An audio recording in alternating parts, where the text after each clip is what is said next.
Our featured toy for today is the vending machine. This toy has 3 vending buttons, a coin slot, and the pickup box.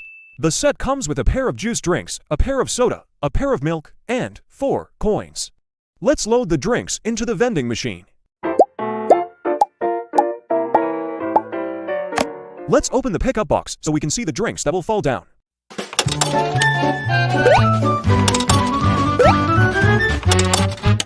If we look at the back of the toy, we can see a small slot that can be opened. This is where the coins are collected.